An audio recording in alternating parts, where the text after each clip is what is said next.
Então, nós vamos ter hoje aqui com Ruth, na turma de Agropecuária primeiro ano, Ruth explica Deus. Ela vai trazer os argumentos dos filósofos que provam Deus. Então, com Ruth, a palavra.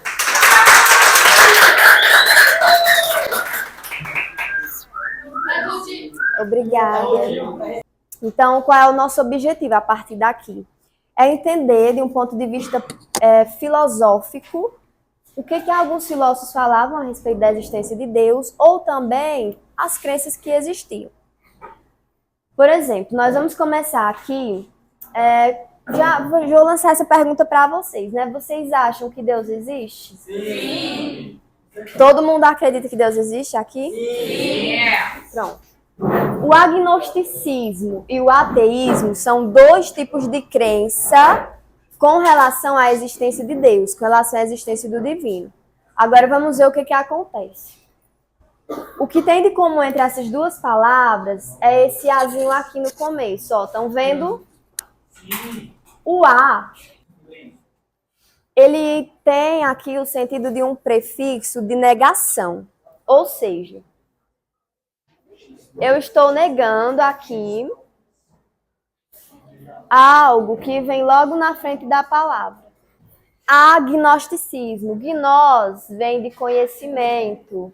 Se o A está negando a terminação da palavra, a gente tem aqui a negação de conhecimento. No agnosticismo, nós vamos ter aquele tipo de crença que não está interessado em provar a existência de Deus ou de provar que ele não existe. Então, se eu sou agnóstico, eu não tenho interesse nem lá e nem cá. Eu vou estar basicamente nem aí. Pode ser que Deus exista, tudo bem. Sou agnóstico, não tenho problema algum e nem tenho interesse em estar provando para ninguém essa existência dele. Mas pode ser que ele não exista, tudo bem também. Ok, vou levar aqui minha vida do jeito que eu preferir. Não tenho interesse em nenhum desses lados específicos. O agnóstico, ele não acredita em Deus. Só que ele não tem um pulso forte, vamos dizer assim, com relação a isso. Ele não se importa se Deus existe, se Deus não existe, não é do interesse dele. Então, é um tipo de fé, só que negativa. Porque ele crê que não crê, mas também não se importa, tá? Esse negócio aqui, não se importa, é muito importante para a gente distinguir o ateísmo do agnosticismo. Porque, veja bem, vocês ainda lembram o que é o teísmo? Ninguém lembra? Não. Pessoal, Theo vem de Deus, tá? Vem de Deus. Teocentrismo seria Deus no centro. Agora aqui, o teísmo é aquela crença em um criador de todas as coisas. No teísmo, nós temos a crença de um criador de todas as coisas, onde ele é superior e nós somos criaturas e, consequentemente, inferior. No teísmo. Se o teísmo é uma crença em um criador superior, o ateísmo, já que o A é um prefixo de negação, seria o quê? Pronto, perfeito. Seria a negação, então, de Deus. Se no teísmo a gente crê que Deus existe e é o criador de todas as coisas, no ateísmo, essa existência ela é negada. Então, eu não creio na existência de Deus. Diferente do agnosticismo, que não estou interessado em questões, igual a música que Botelho colocou no vídeo de Belchior, né? Não estou interessado em nenhuma teoria. No ateísmo, a gente já pode encontrar motivos que levam pessoas a não crerem na existência de Deus. Como, por exemplo, os motivos que levam ao ateísmo variam de pessoa para pessoa, aí vai de particularidade, né? Ao alegar a insuficiência das crenças vigentes, por não aceitar qualquer tipo de cerceamento da autonomia de pensar ou de escolher o seu destino.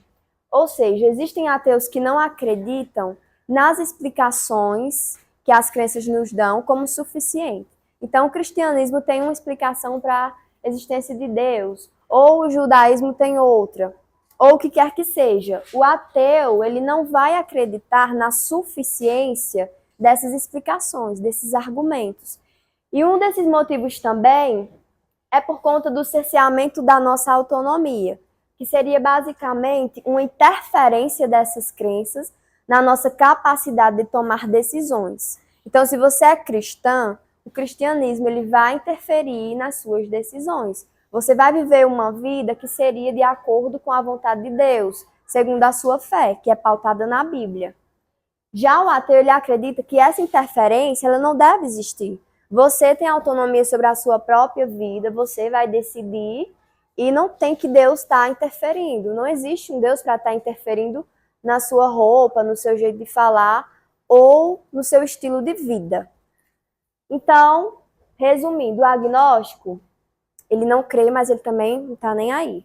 E o ateu, ele não crê, mas ele também se importa, tá? Conseguiram entender? No teísmo, você crê em um único Deus. No ateísmo, não.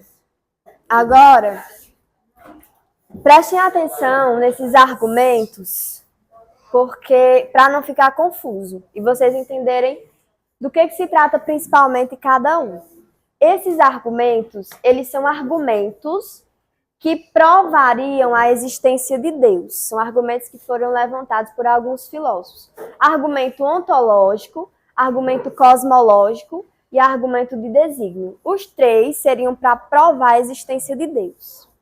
No argumento ontológico, vamos primeiro entender do que se trata a ontologia. Silogia vem de estudo. Aqui, em um contexto filosófico, onto vem de ser. Então, a ontologia na filosofia é o estudo do ser. E nesse sentido, é o estudo do ser de Deus. E o que seria o ser? Seria aquilo que faz das coisas serem o que elas são. Então, assim, o que faz de cada um de vocês ser o que vocês são? O que faz de uma mesa ser o que ela é? É aí que entra o conceito de ser. Se a ontologia é o estudo do ser, no argumento ontológico, a gente vai ter aqui, obviamente, uma prova da existência do ser de Deus. No argumento ontológico, nós temos duas palavras principais aqui: existência e perfeição. Vamos fazer um exercício aqui básico. Aqui é o universo. Um exercício só filosófico. Aqui é o universo. Eu quero que vocês pensem agora em Deus, como vocês imaginam ele. Imaginem Deus lá no cosmo, no universo. Tá, imaginem. Quando vocês imaginam ele dentro do universo ou além do universo? Todo mundo imagina além? Pronto, então Deus estaria bem aqui, né? Ok. Se eu digo que Deus ele está dentro do universo, então eu também estou admitindo que existe algo que é maior do que ele. Só que se a gente fala que Deus é o criador de todas as coisas, então pensem agora também algo que seja maior do que ele. Você tem o universo, aí você tem Deus. O que a gente consegue pensar maior do que Deus? Nada. Até porque ele seria esse criador de todas as coisas, a causa primeira, que é o que a gente vai ver daqui a pouco. Então, o que esse argumento está dizendo é: nós não conseguimos pensar em nada que seja maior do que Deus. E Deus, ele sendo um ser perfeito, que não tem erro, é uma coisa plena, um círculo perfeito. Esse círculo é perfeito porque ele está completo, né? Ok. Se nós admitimos que Deus é perfeito, então nós admitimos que não há nenhuma falta em Deus. E o que é que isso tem a ver com a prova da existência de Deus? Se eu afirmo que Deus é perfeito, logo eu tenho que assumir que ele existe. Porque a existência, não fazendo parte aqui de Deus, vai fazer com que a gente tenha uma falta nessa perfeição. Logo, ele não seria perfeito.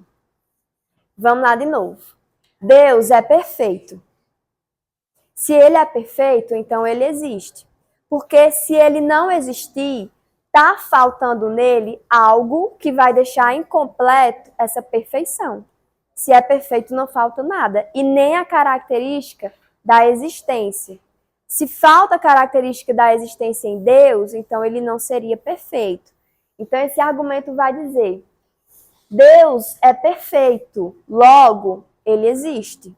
Não tem como ser perfeito e ter falta de alguma coisa. Deus é perfeito? Sim. Admitimos que Deus é perfeito. Se ele é perfeito, significa que não falta nada nele. Nada, nenhuma característica. Meu cabelo não é perfeito porque está todo quebrado. Está faltando alguma coisa. As pontinhas inteiras. Está faltando cabelo na cabeça de boteiro. Em Deus não falta nada. Se não falta nada, não falta inclusive a existência. Porque se você diz que Deus é perfeito, mas ele não existe, então ele não é perfeito. Está faltando o quê? A existência. É isso que esse argumento está dizendo. Se Deus é perfeito, aqui em Deus nós também temos a característica da existência. Porque se não tiver, nós temos uma falta nessa perfeição. Então ele não seria perfeito se não existisse também. 3 pontos principais do argumento ontológico. Deus é perfeito e por isso ele existe e você não consegue pensar nada que seja maior do que ele. Os deuses gregos e de outras civilizações, eles não eram perfeitos. Eles eram parecidos muito com as características humanas. Assim, chama-se de antropomorfismo, né? E é a ideia de atribuir ao Deus nossas características. Limitadas, que tem raiva, que tem se vinga e tal. Segundo esse argumento, a ideia que se tem é que Deus existe e a gente concebe ele como um ser perfeito. E de tão perfeito, ó, o ponto principal, de tão perfeito, nada pode se conceber de mais excelente do que ele. Você não pode pensar nada maior do que Deus, de tão perfeito que ele é.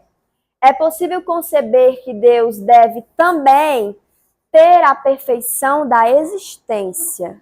Porque se falta a existência, então não temos a perfeição.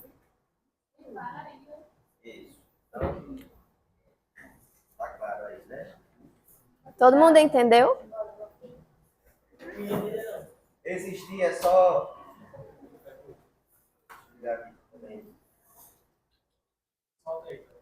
Existir significa que algo é real, ou pelo menos que algo está localizado em no universo, tipo assim, porque Deus a gente entende que ele é onisciente, onipotente, onipresente.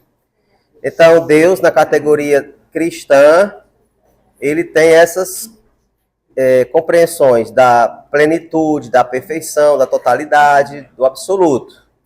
É aquele, você lembra do ser de Parmênides? Parmênides e Heráclito. Parmênides diz, o ser é, como Deus falou para Moisés, lá no Antigo Testamento, eu sou. Então, ser é o verbo perfeito, mais que perfeito, do presente, do infinitivo. Então, é uma coisa assim completa. É diferente de dizer que nós não somos, nós somos algo em Deus.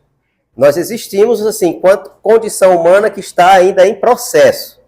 Nós estamos em processo de evolução, de santificação, para ser cada dia melhor. A gente espera que a gente envelheça sábio, bom, amoroso, ou, entendeu? Com características divinas. Então, Deus é bom, é santo, é perfeito. Deus que a gente fala que é cristão, não é assim? Deus é santo. Então, se Deus é santo, ele nos fez, e aí ele diz, sede santo como o vosso Pai do céu é santo, uma coisa assim, né? Então, nós estamos nesse processo de alcançar a graça de Deus. Você percebe? É diferente do homem existir e Deus existir. Nós existimos em processo de construção. Deus existe em processo de perfeição. Aliás, Deus existe enquanto perfeição. Não falta nada, não tem princípio nem fim, não é assim? Ele é o alfa e o ômega, né?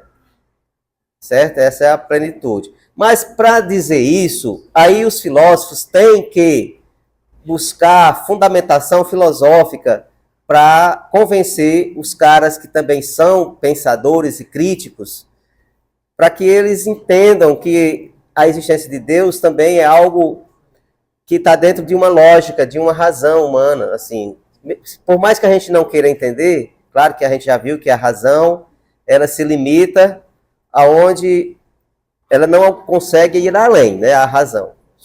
Subindo uma montanha, a razão vai chegar em determinado ponto, ela não vai mais porque ela diz, não, está tudo embaçado, está tudo confuso. Mas a fé vai, é o salto no escuro, não é assim?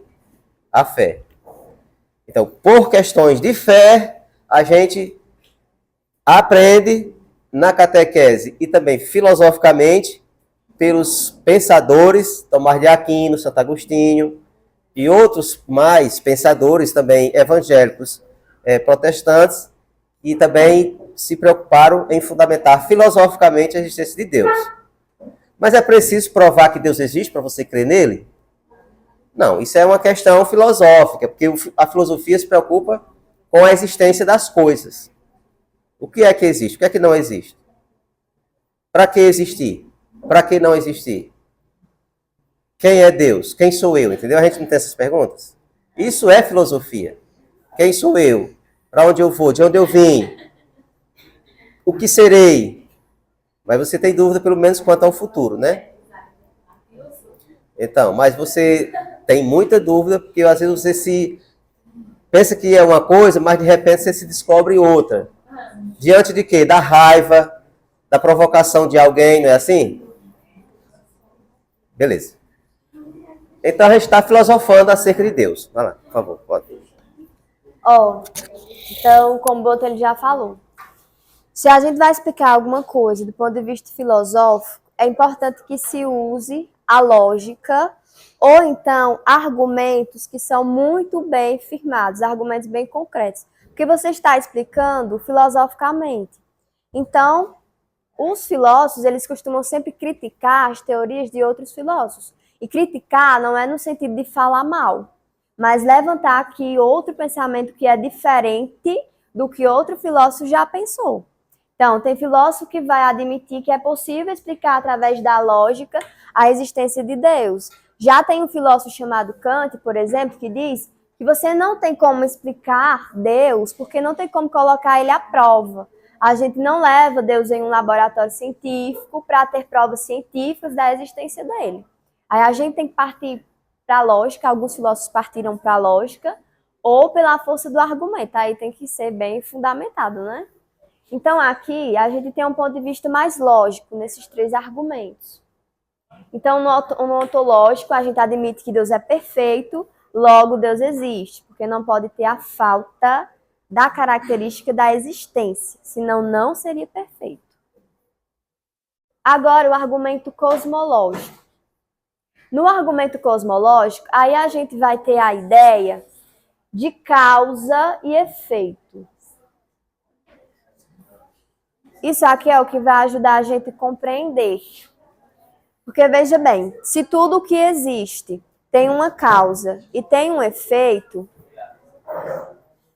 se, por exemplo, eu caí aqui agora porque tropecei, a causa é que eu tropecei e o efeito foi cair. Agora vamos trazer isso para toda a existência humana e para o funcionamento da natureza. Se você prestar atenção, tudo vai ter uma causa e um efeito. Se estamos aqui é porque houve uma matrícula, ou porque eu entrei na faculdade. O efeito está aqui. E por aí vai. Em todos os sentidos da nossa existência, existe causa e efeito. Vocês conseguem perceber isso?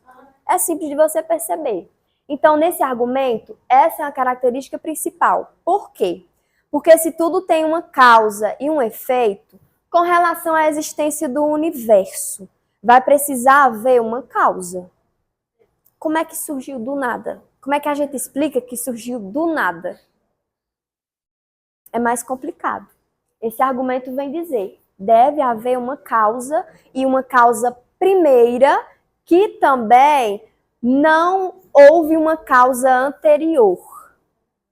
Então vamos lá. Tá aqui o universo, ó, em expansão. Se o universo segue se expandindo, a gente pode até entender que em algum momento ele estava aqui em um pontinho. E aí foi se expandindo e continua se expandindo.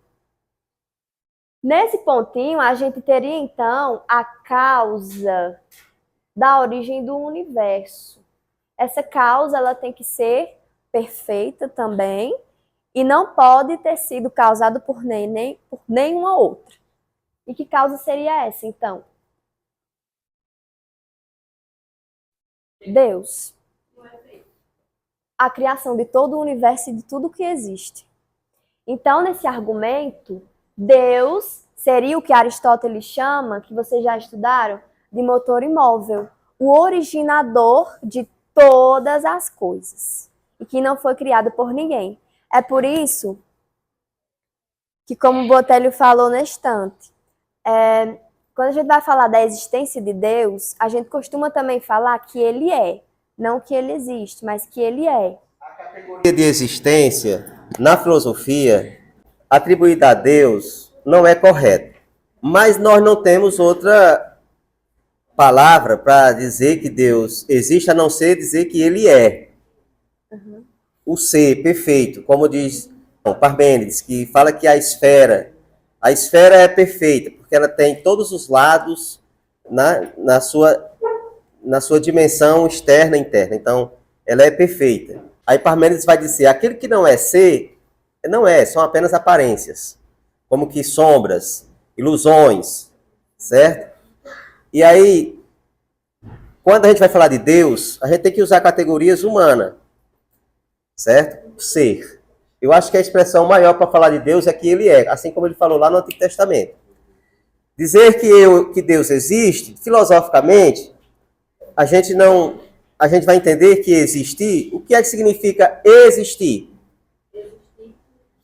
A gente vai ver na filosofia que existir é simplesmente estar fora. Ex, extenso, ex é aquele que antes era e agora não é mais. Ele, digamos, foi gerado no ventre materno. Quando nasce, ele sai e é lançado no mundo. Ele está numa existência fora de uma condição que ele estava 100% dependente ali da mãe, não era? Pronto. Tem um lugar mais perfeito da pessoa estar, de um animalzinho estar, do que ali no ventre da mãe, né? Entendeu? Quando sai, cara, corta o cordão umbilical, não é? Você agora, claro que ainda vai ser cuidado pelos pais e tal, mas 18 anos, aí você ganhou o mundo. Você vai adquirindo compreensão, consciência de que você, no mundo, não vai ter ninguém, não vai ter as pessoas sempre para cuidar de você. Vai ter momento que você vai se sentir só, isolado, e agora, quem poderá me defender? Aí se você tiver fé, você diz Deus. Porque Deus, ele é amor, Deus está acima de tudo. O pai, a mãe pode abandonar, o irmão pode abandonar, mas Deus não, né? Essa é a existência humana, de tomar consciência de que se você não fizer por onde a coisa aconteça e dê certo, não vai ser até nem Deus entra na tua mente para dizer, para de beber cachaça, para de ficar, no sentido de interferir. Ele manda as pessoas, dá graça. Deus, a gente costuma falar que ele é, não que ele existe, mas em um outro contexto, tá? Aqui, essa palavra existe, a gente precisa usar, porque não temos outro termo mais adequado quando se trata da questão lógica mesmo da coisa e para facilitar também a compreensão. Tá? Argumento do desígnio agora, tá? Então, o argumento cosmológico é aquele que diz que tudo tem também uma causa primeira. Então, essa causa primeira, originadora de todas as coisas, seria Deus. Agora, no argumento do desígnio, a gente tem mais uma questão de lógica também. É aqui onde vai entrar a comparação do relojoeiro. A comparação do relojoeiro é onde você tem aqui um criador para o relógio, aqui no nosso mundo natural. Se existem os relógios, existe uma pessoa que cria os relógios. Esse criador de um relógio, ele vai criar e aí depois ele vai colocar lá para vender. Depois que Vitória comprar o relógio dela, ela vai trazer junto do relógio o criador? Não. Só a criação. E essa criação, especificamente o relógio, ele vai parar se ela não trouxer o criador? Não. E o relógio, ele tem uma organização, um funcionamento, que vai ajudar a gente a se orientar com relação ao tempo. Então, ele é organizado e trabalha em harmonia, o relógio. Só que ele foi criado por alguém? Foi. Ele tem um criador e ele funciona agora independentemente também em harmonia, em ordem. Se ele funciona em ordem, então deve ter existido um criador que colocou ele em ordem. Se o relógio parar, aí vai ter que ser preciso colocar em ordem de novo. Em algum momento, houve um criador que colocou ordem no funcionamento desse relógio. Do mesmo jeito, seria aqui no argumento do desígnio. Se as coisas funcionam com uma certa ordem, vamos pensar no cosmos, o funcionamento dos planetas. Os planetas giram em torno do Sol, aí faz translação, faz rotação. É uma certa organização. A gente não tem aqui um caos. Há quem defenda que é um caos, mas a gente tem sim uma certa organização. Então, o argumento do desígnio vai ser aquele que vai dizer, se nós temos uma ordem, então nós temos um criador, que colocou tudo na ordem que é, tudo na ordem que funciona. Basicamente isso. E por isso a gente tem esse exemplo do relojoeiro. Um criador criou o relógio e o relógio funciona em uma ordem perfeita. Do mesmo jeito é aqui com relação a Deus, no argumento do desígnio. Se há uma ordem, então há um criador. É algo também que é muito estoico, da filosofia estoica. Aquelas frases que vocês liam no início de aula, era filosofia estoica. Os estoicos, eles acreditam nas leis da natureza, no funcionamento do universo ordenado. Que a gente tem que ter uma certa compreensão com relação a isso para aceitar, entre aspas, algumas coisas da vida, né? Agora a gente vai seguir para um problema filosófico. Existem inúmeros problemas filosóficos que são tratados, que é o problema do mal. Agostinho foi o filósofo que falou acerca do problema do mal. E por que o mal ele se torna um problema do ponto de vista filosófico? Porque até então a gente está falando de um criador, de uma divindade, que seria Deus. Se Deus é perfeito, é possível na perfeição existir maldade? A gente assume que não. Mas então, se não é possível existir maldade a partir da perfeição, de onde é que vem o mal? Se Deus é o criador de todas as coisas, ele não criou o mal? Ou o mal não existe? O mal existe? O mal Como existe. é que o mal existe? Quem criou o mal?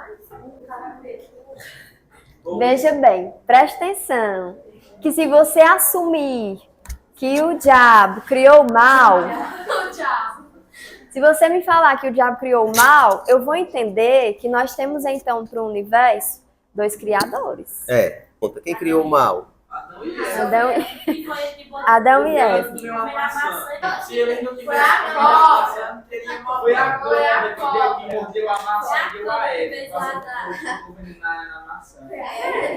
O problema do mal é justamente todos esses questionamentos que a gente fica se fazendo Quando fala de um criador e quando fala do mal. Quando eu falo de Deus, que é bom e é onipotente e é onipresente, e quando eu falo do mal. O problema do mal é esse. São esses questionamentos que surgem, Isso. que a gente não consegue conciliar com a bondade de Deus. Essa existência do mal, né? Essa possível existência dele. Vocês têm que entender o seguinte. Nós estamos filosofando a partir de uma época, século XIII ou século IV, o início do cristianismo, onde haviam muita gente na Europa que não entendia como é que o Deus dos cristãos é bom e existe miséria, doença, porque lá só o que tinha era pandemia, tá? Dizimava muitas pessoas.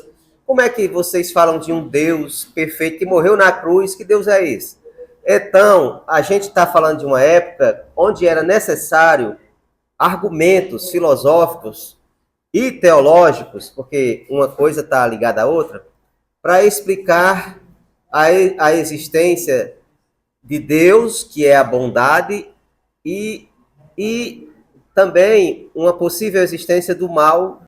A existência do mal é carência do bem. Então, quem vai dizer isso? É Santo Agostinho, é filosofia, gente. É filosofia, ó. A luz. O que é a escuridão? Ela existe? A escuridão existe? Ou é a ausência da luz? É a ausência da luz. A escuridão não existe. O que existe é a ausência da luz. Então, o mal não existe. O que existe é a ausência do bem. Agora, aí, Santo Agostinho vai usar o livre-arbítrio, que as pessoas usam mal de sua liberdade, né? Que as pessoas se afastam do bem, se fragilizam, ficam frios diante da existência de si próprio, do outro, e aí faz o mal, pratica o mal, e assim por diante. A gente tá... Talvez isso hoje não fosse necessário, porque você já nasce num ambiente cristão, ou de uma outra denominação religiosa, umbandista, ou enfim, se você for para outras culturas, aí são várias religiões. Se você já nasce assim, é educado assim, pronto, você não precisa de argumentos. Então, essa ideia de filosofar em defesa de Deus é coisa própria do ser humano, tá entendendo? Que é um ser limitado.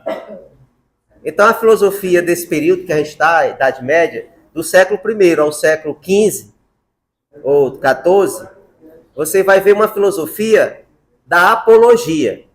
Os caras filosofavam só para defender suas ideias, em função de Deus. Então, a filosofia não era outra coisa senão argumentar, criar argumento baseado na matemática, na lógica, na física, na metafísica, para explicar Deus. Vocês estão entendendo? Isso é nosso, isso é filosofia. É razão, é teologia. Ah, professor, mas a minha avó nunca foi à escola, a minha avó ela tem uma fé sólida, ela é uma pessoa paciente, humilde, é bondosa, é tipo assim, Deus na terra. Cara, realmente... não precisa tanta racionalidade para entender Deus. Mas faz parte da nossa educação escolar, acadêmica, cultural, entendeu? Aprender essas coisas. Nós precisamos, dentro da filosofia, como o Botelho já falou, especialmente lá no começo, questionar sobre absolutamente tudo. Porque senão eu chegar aqui e eu pergunto para vocês quem é vocês e vocês não sabem me dizer. Em algum momento teve que existir esse questionamento para você pesquisar, para você investigar quem somos nós e o que estamos fazendo aqui. Se não existisse, a gente não teria a existência também de várias outras coisas, de vários estudos, inclusive científicos, que a gente tem hoje. Primeiro pontinho é a interrogação, é o questionamento. E filosofar é isso. É o exercício do pensamento, é você se questionar sobre tudo, inclusive sobre a existência de Deus. Isso. Porque senão a gente não tem também explicações para ela, seja através de crenças ou através de argumentos que são lógicos, né? E aí o mal também vai entrar nesses questionamentos. Porque se a gente assume a existência de Deus, que é bom, como é que a gente vai falar sobre todo o mal que acontece no mundo? Isso. Agostinho, antes dele ser cristão, ele era de uma religião chamada maniqueísta. Aí sim, essa filosofia, essa crença de maniqueu, do maniqueísmo, acreditava na existência do bem e do mal. Duas forças que brigavam entre si. Entendeu? Como que o mal fosse um ser e o bem fosse um ser. Deus um ser e o demônio um ser. E aí os dois brigam. Aí o Agostinho vai criar teoria filosófica para explicar que o mal não existe. Certo? O que existe é a carência do bem. Só existe o bem. Quem é o bem? Deus. Você é do bem? Sim, eu vim de Deus. Eu sou parte de Deus. E como é que você faz o mal? É porque nós estamos nesse processo de evolução. Tem gente que morre e não evolui, né? Tem gente que morre sendo ruim mesmo. O fato é que nós temos que dar razão da nossa fé, razão da existência de alguma coisa. Nem que seja só para brincar de pensar. Ou brincar assim, no sentido de exercitar a mente, né? Pensar com aquilo que não existe. Pensar no abstrato, no eterno, no ser absoluto. Se eu consigo pensar, é porque existe. Como é que eu vou pensar numa coisa que não existe, tá? Isso aí já é Descartes, não é Descartes, é? Penso, logo existe. Eu penso Deus, então Deus existe. Esse também é um dos motivos que alguns ateus alegam serem ateus. Como é que Deus é bom e tem gente morrendo de fome, tem gente que morre e é inocente, só que a gente às vezes ignora o fato de que se uma pessoa matou outra, onde é que está Deus no meio da briga? Quem foi que matou? Muito mal, né? A gente considera como mal, muito mal que acontece é nossa culpa. E a gente bota a culpa em quem? Em Deus. Se ele é bom, porque ele deixou. Aí Santo Agostinho vai dizer, ele deixa porque vocês têm o livre-arbítrio. Então vocês podem decidir o que vocês vão fazer da vida de vocês ou o que vocês vão fazer aqui na sociedade. Nossa sociedade possui regras, possui leis, e aí a gente deve seguir. Mas tem um monte de gente que não segue essas leis, que faz tudo de diferente, tudo errado. Aí você assim, não, mas fulano é ateu, e ele é uma pessoa tão boa, ética, uma pessoa tão humana, sensível à dor do próximo, se doa, faz projetos, faz ONG, cria ONG, faz muita coisa boa. Ele é ateu. Betinho, por exemplo. Betinho, ele faleceu de AIDS, mas hoje tem a campanha que se faz, que ele criou. Betinho, tipo assim, fome zero, ninguém passar fome, entendeu? Campanhas, e ele arrecadava toneladas e toneladas de alimento. Ele era ateu. Agora, sim, dizer que Deus não existe, para algumas pessoas, é como que tirar daquela pessoa a consciência do bem. É tipo como dizer assim, se Deus, como quem foi que disse, foi Dostoiévski, diz assim, se Deus não existe, então tudo vale. Tudo vale praticar coisas erradas. Deus não existe, então vamos extravasar, né? Tipo assim, usar e abusar da vida. Deus não deixa também de ser essa coisa, esse ser que vem trazer o equilíbrio para as pessoas. Aqui, essa imagem, ela é a imagem de um personagem bíblico chamado Jó. Jó tem a história conhecida porque ele perdeu tudo. Deus tirou tudo dele, os filhos, dinheiro que ele tinha, tudo de bom que ele tinha, Jó perdeu. Aqui é ele, ó, bem pensado, nessa situação. Aí, como é que a gente pode conciliar a bondade de Deus e a onipotência de poder interferir nessa situação também, com essa situação de Jó, de ter perdido tudo. A gente vai enxergar isso como um mal muito grande sobre a vida dele. Isso.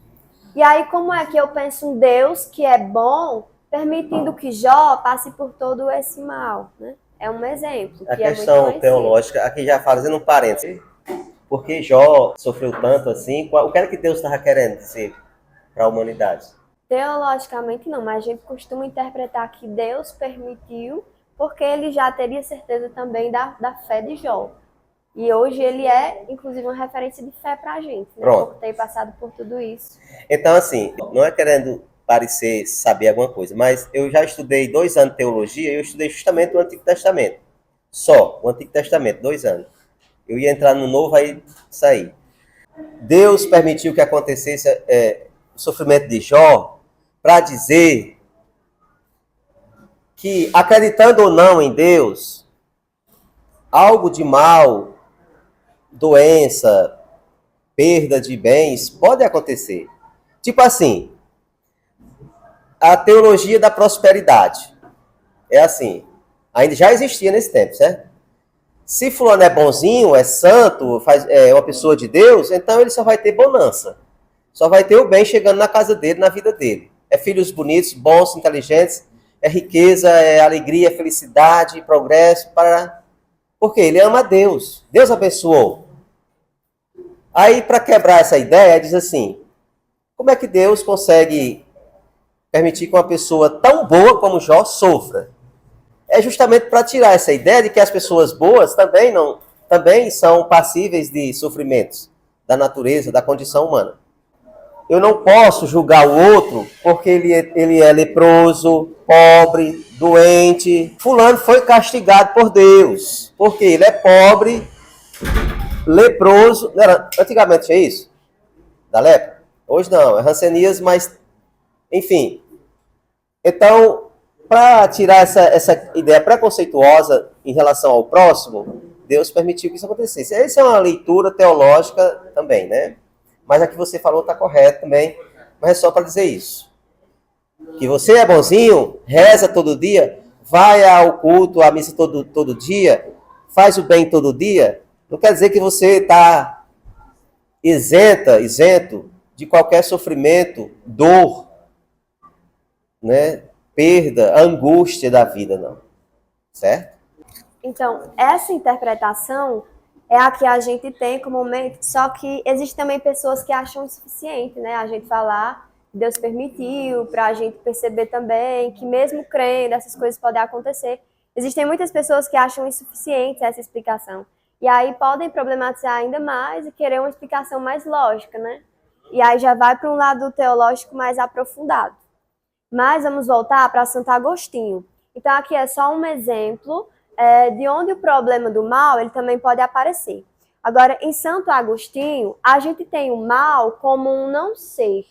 Então, o mal em Santo Agostinho, ele não vem a ter uma existência, assim como o bem. Se no maniqueísmo existe o bem e o mal, eles estão lutando entre si, aqui a existência do mal, Santo Agostinho não vem dizer para a gente que ele existe. Ele vem negar a existência do mal. Então, o que existe, na verdade, é a ausência do bem. Assim como essa imagem que você tem a escuridão e só a portinha que o homem abriu, só um pouquinho de luz. Se você fecha essa porta, fica tudo escuro. Mas se você abre, a luz vai iluminar o espaço todinho. Então, assim, o que existe não é a escuridão, mas a falta de luz. Da mesma forma, em Santo Agostinho, o mal que existe não é o mal, mas a falta do bem. E o bem é sinônimo de Deus, da presença de Deus também, de certa forma, né, na vida dos homens, orientando. E aí, o livre-arbítrio, ele é justamente o que vai permitir que você faça acontecer isso que nós chamamos de mal, suas decisões. Se você matar uma pessoa, o problema não é que Deus é bom e deixou a pessoa morrer. O problema é que você usou seu livre-arbítrio para matar aquela outra pessoa, para fazer uma coisa que é mal. Então, em Santo Agostinho, o que existe é a carência do bem E o nosso livre-arbítrio, ele é o que vai fazer com que a gente faça algum mal. Então, esse mal, ele não provém de Deus, mas do nosso livre-arbítrio. Vou falar bem básico a respeito da filosofia e da morte. Vocês acham que a morte também é um problema filosófico? Assim como o mal? A morte também pode ser problematizada. Por quê?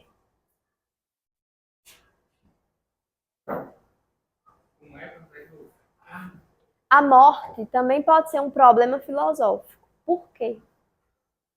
Ela é um problema? Por que ela é um problema? Não é um problema. Morrer é bom? Descansar em paz, sem perigo. Vocês queriam morrer hoje? Sim, eu queria. Então, ó, a morte, ela acaba se tornando um problema filosófico, até porque ela é a única certeza da vida que nós temos. Então, a única certeza que nós temos é que a gente vai se acabar, vai morrer. E por que que isso acontece? Por que que a gente morre algum dia? É só porque fica velho? É um ciclo da vida, a gente não consegue nem explicar perfeitamente por que é que a gente morre. E porque a gente chegou à existência, para essa existência ter um fim, e depois nós vamos para onde? Não sei. São perguntas que a gente não consegue responder, a não ser que recorra a algum filósofo ou alguma crença. A gente que é cristão, a gente crê que depois de morrer, a gente vai para o céu. Vai continuar uma vida eterna. Essa vida aqui é só o começo e depois da morte a gente tem a eternidade. Mas vamos lá. Epicuro, ele é um exemplo de filósofo que ele falava para a gente não temer a morte. Por que que a gente não deveria temer a morte? Porque de todo jeito ela vai vir. Todo mundo tem sua hora. Para quem morreu, a morte existe? Já morreu. E a gente que ainda não morreu, a gente pensa constantemente na morte. Todo dia vocês acordam pensando que, meu Deus, eu vou morrer um dia. Se pensar, é porque você já atingiu um nível assim de sabedoria perfeita, assim. Por exemplo, é como os grandes sábios do estoicismo, né? Marco Aurélio, por exemplo. Ele contratava uma pessoa, ele era imperador poderoso de Roma. Ele contratava uma pessoa, quando ele chegava das glórias e vitórias dele, das guerras e tal, e cheio de ouro, que pegava de outros povos, e aí a Roma fazia aquela festa, né? E ele se sentia Deus. Mas para ele não se sentir Deus, que ele era uma pessoa humilde, sábia. Então ele tinha uma pessoa contratada para ficar perto deles para dizer, ó, memento mori. Memento mori. É latim, diz, lembre que você é mortal, vai morrer. Não adianta querer se sentir o Deus, que Deus é esse que morre, tá?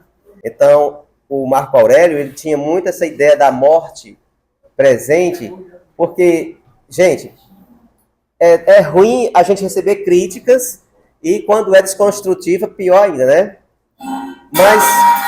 Mas não se engane que elogios, aplausos, muito afago no nosso ego, sabe, assim, não é bom, porque nos torna pessoas assim que, às vezes, a gente se sente todo poderoso, né? Isso não é bom, então a gente tem que saber que a gente é finito, mortal, paciência, calma, né? É o sofrimento que está passando? Calma, você é mortal, tenha paciência, vai passar. A morte não vem? Ou seja, tudo vai se acabar. Inclusive um probleminha desse, né? Se a morte acontece, imagine a solução de um problema, o fim de um problema. Aqueles momentos mais, o ápice da nossa vida, né? Da alegria, do prazer, da satisfação, aquela felicidade, aquele arrebatamento que você se sente assim, aquilo ali é momento, vai passar. E também como os problemas, né? Na filosofia estoica, que é essa da gente tentar compreender o movimento do universo, do jeito que ele é essa questão da morte, ela também deve ser compreendida como algo que nós não temos o poder. Nem sobre a nossa própria morte, nem sobre a morte de outras pessoas também. Então, para quem já morreu, a morte não existe mais. A pessoa não sabe nem que morreu. E para a gente que está viva, a gente não vive constantemente lembrando da morte. Lembrou bem. Exatamente.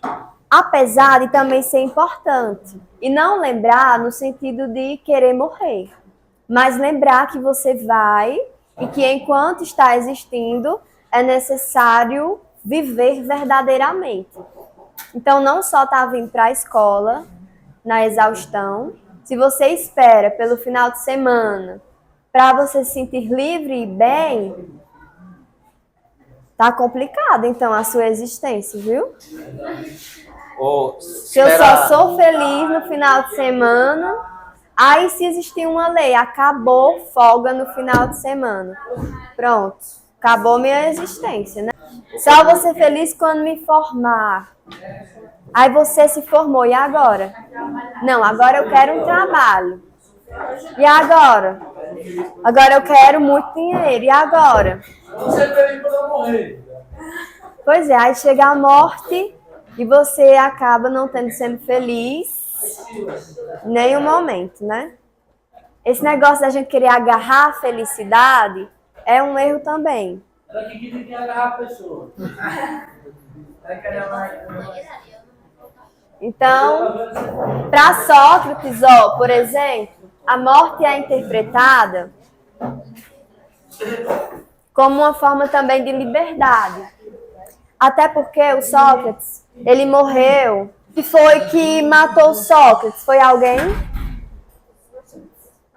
Sócrates morreu de quê? Sócrates foi acusado de corromper a juventude, de questionar demais os deuses, né? Uma certa corrupção também. E aí ele foi condenado à morte. E aí ele teve que tomar uma cicuta, um cálice, uma espécie de cálice, que fez com que ele morresse. Ele teve que tomar. Foi um suicídio forçado. Forçado. Mas assim, entre aspas, forçado, porque o Sócrates ele poderia ter tentado fugir também. Poderia. Ele ia tomar, né? Só que para o Sócrates, a existência, uma vida não refletida, não vale a pena ser vivida. Então, se ele estava sendo proibido de questionar sobre a vida, de refletir, fazer os outros refletirem, o que seria pior? Continuar não vivendo ou morrer, já que você não sabe o que é que tem depois? No caso de Sócrates, seria bem pior para ele, ou a mesma coisa, continuar vivo. Porque ele não iria ter a existência na essência dela para ele, né? Na essência que ele considerava ideal para a existência dele. Já que ele não poderia discutir com os jovens, questionar a existência de deuses ou coisas questionar que a o sistema, né? Você lembrou bem, né, que Sócrates falou, uma vida não refletida. Então, se eu para viver sem refletir, sem educar as pessoas a pensarem por elas mesmas e não pelas opiniões alheias, Sócrates disse, não vale a pena viver. Então, qual é o problema de morrer? Já querem me impedir de pensar, de refletir, é a mesma coisa que me matarem, entendeu? Para eles, assim. E assim, a gente tá falando, apesar de Sócrates não ter escrito nada, mas a gente tá falando de fatos históricos, né? Os apóstolos dele, seguidores, escreveram muita coisa sobre ele, sobre a existência dele, a forma de viver dele. Não é simplesmente uma filosofia, até porque é difícil uma filosofia que ela não seja bem fundamentada, é necessário, né? Para você ter uma discussão filosófica. A gente está falando de um fato, existia um homem que para ele, se não era para viver questionando, conversando com jovens, refletindo sobre a vida, então era a mesma coisa de morrer, ou até pior. Por quê? Porque depois da morte, não se sabe o que tem. E pode ser que tenha uma vida eterna muito bacana também, onde ele poderia também até refletir mais do que já na existência que ele estava. Isso. o que seria sinônimo de liberdade, então, para Sócrates, tá? Se tiver alguma coisa parecida com Jesus Cristo, né? Por exemplo, Jesus também poderia ter fugido, tá? Mas ele preferiu se entregar à morte, porque a morte de Jesus foi bem antes da cruz, quando proibiram dele de praticar o bem, de continuar pregando o reino de Deus, um reino de amor, de paz, de tolerância, um reino de perdão, bem-aventurados, as bem-aventuranças do monte, né? Onde ele fala dos sermões da montanha. Jesus foi muito humano, divino, e algumas pessoas fazem até um paralelo de Jesus com Sócrates, entendeu? Que ambos não escreveram nada e tinham seus discípulos e morreram. Sócrates morreu na velhice, né? Mas Jesus bem antes. Os dois morreram defendendo o propósito de vida, né? Pronto. É isso. E aí, por último, Heidegger é um filósofo bem mais complexo do que Sócrates, do que Epicuro. Até o nome, né? A gente vê mais ele na faculdade, né? E o Heidegger ele vai dizer que nós somos, né, seres para a morte.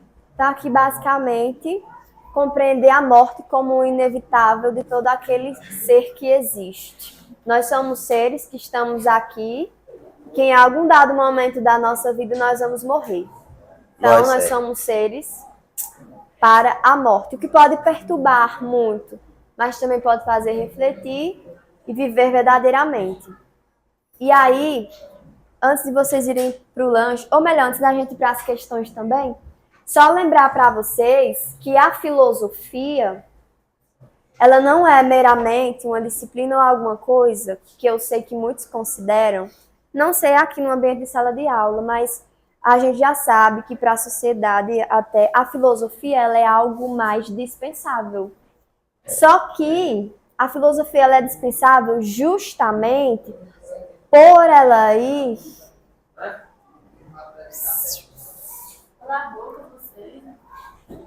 ir contra sistemas que podem, não consigo falar assim. Ei, gente, não terminou ainda. Tô já terminando, viu? Tá bom. Tá dando sua aula. Certo? Ela está perguntando o seguinte: por que que as pessoas, algumas pessoas, por que que o sistema econômico, financeiro, do progresso tecnológico científico não dá valor a pensar, a filosofar, a ideias filosóficas, né? Por quê? Acho que a pessoa acredita que, claro, não precisa. E é também os políticos, né, que se incomodam muito. Porque a gente está ensinando vocês a pensar. Não é outra coisa.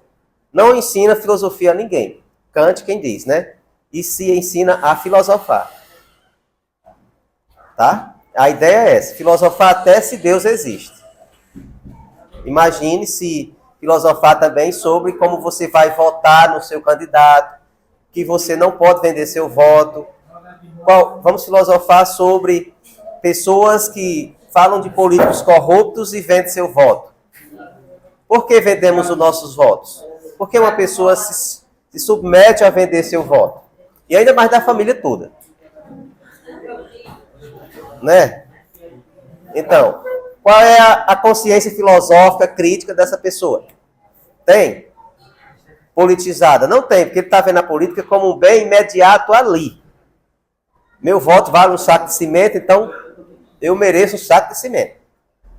Esse é o pensamento rasteiro que não é capaz de pensar nos outros e no futuro da sua cidade. Então a gente está aqui para dizer que isso é um pensamento torto. Entendeu? As pessoas... Por que que existe a indústria da fome, a indústria da seca? Porque as pessoas tiram vantagens com isso. Agradar, pegar na mão, ser gentil. Para um pobre isso já é armaria. Fulano veio aqui em casa, cumprimentou, falou com a gente, ele é muito simpático, então eu vou votar nele. Porque ele é simpático, sorri. Serve, na verdade, para denunciar a baixeza do pensamento. Então, o filósofo, ele consegue até identificar uma pessoa que ela não tem o hábito do exercício, de filosofar. A baixeza do pensamento, ela é identificável. Esse exemplo do voto é uma coisa muito comum e que existe. Né? Uma existência que você vende até a escolha de quem vai lhe representar, tá complicada, né? É mesmo, professor. Tá complicado. E aí, ajuda também a gente a não entrar em um processo de corrupção da nossa própria existência. E por isso que a filosofia ela é muito desvalorizada também, porque ela denuncia a baixeza do pensamento. Mas, né, vou finalizar só falando isso para vocês. É importante a gente filosofar e exercitar o nosso pensamento para não seguir no efeito manada, né? Se meu amigo vai, eu vou também, mas não sei por quê. E pensar, às vezes, incomoda e não é bom.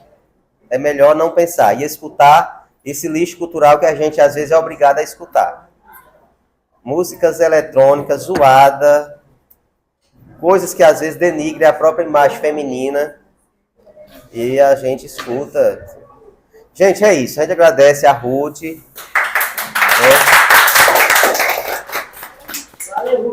Valeu, Ruth. Obrigada, gente.